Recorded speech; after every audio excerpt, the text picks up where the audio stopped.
some getting used to, but I've adapted. I used to bristle with the side of my own face. All right, guys, we got about 10 minutes here. Let's go. Okay. Hi. Hi. How you all doing? Mick raved you up, and Mick Harris raved you up as well. Yeah. What did you say? Mick Harris raved you up. Oh, cool. We were just talking about the jump forward, of, where things are going to pick up in the new season. Could you guys talk about your characters and where you're going to be starting out? Well, at the end of season 3, we're getting put into a paddy wagon to do our little stint in prison. It could be up to 2 years. We end up doing 14 months, so the first beat of season 4 is us being released. And you're all together? All the ones who have been, who've done the time. It's not the entire club, but it's most of the club. We're coming out into a town that's already under construction to be gentrified, to be corporatized, new mayor, new sheriff. They've taken the citizenry of Charming and inundated them with the fact that everything bad that ever happened in their lives is a result of having this motorcycle club, so we've been scapegoated, and it's time for us to assert ourselves. Is it fun playing a tough guy like that? Character, biker leader like that? Oh yeah. And did you like Sonny Barger? Oh yeah. Yeah, he's like one of a kind, man. He's a total character. And a pure guy, really a pure dude.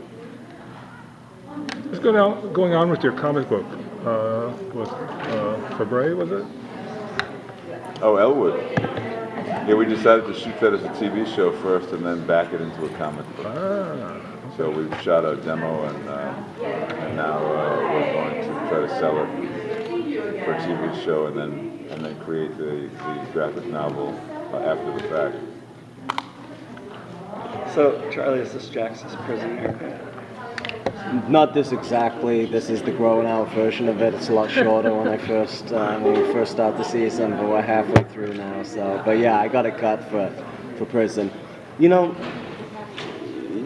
The rest of the guys ultimately really rebelled against cutting their hair. I really enjoy doing research. It's my favorite part of the job, and I sometimes get a little bit carried away. And I went and I visited a couple of prisons, and they said absolutely no way we would let you in our prison with long hair and a beard. This is really into uniformity, like the modern approach to prison warehousing of prisoners. And so I just decided it was the right move, and then I couldn't get my head out of it, and no one could convince me that it was the wrong move, and so I did it. But I think it would have been very cool for my money if everyone had come out, looking very different. I mean, Ron does, but Ron and I are really the only two that decided to change our appearance, and everyone else was kind of very happy with the biker that they'd evolved into over the last few years and weren't ready to strip it away. Could you ride before you did the show, you guys? I could, yes. A little. I couldn't, and I'm not that much better now than I was when I couldn't. But now it's not a question of can't, it's a question of don't think so. Charles, you ride down It's here amazing, today? I've never seen someone get back on a bike so quickly after being in a near fatal disaster.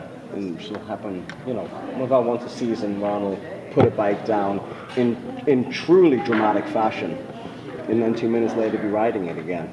Is that scary? Wow. He's either really tough or really stupid. It ain't the first one. Going into this season, how much information do you know about what's going to come up for the character, or is it on an episode by episode, script by script basis? We maybe broad strokes, but very unspecific broad strokes will download us. We all are invited to have a little tete-a-tete with Kurt prior to the shooting of each individual season. But I came away from that with more questions than answers.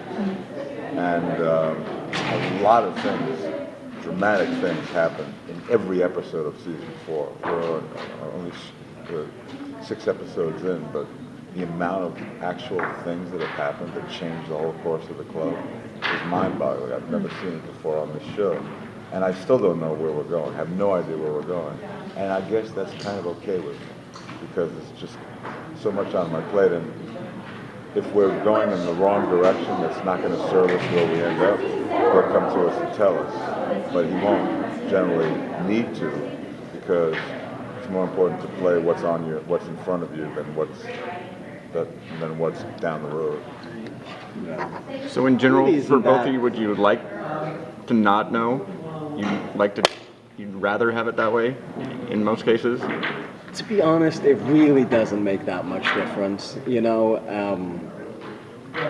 Obviously, when you work in film, you have all of the answers, and it doesn't necessarily, you know, lead to you telegraphing those answers, you know, what you know. I don't think it really makes any difference to me one way or another knowing the outcome. It doesn't change the approach to my work or, you know, but, and I think the thing is, on a show like the, you know, Kurt's process is very organic. You know, he'll have a full arc for the season together. I mean, he has a full arc for the whole show, but he'll have coming in, have a full arc. But he'll watch the first few episodes, and if one dynamic is really electric, he'll move off what he planned to do and capitalize a little more on that, you know, and vice versa. If he has a big plan for something and it just isn't working as well, then he'll scrap that idea and move on to something that's feeling more right. So that would be a problem, I think, for me. He killed Charlie in episode 2, but then when he watched the playback of Charlie dying, he said, wow, he's so good. And then Yeah, he exactly. came back in episode 3. We gotta go, guys. We gotta go. Thanks. That was a joke, by the way. Thanks, guys.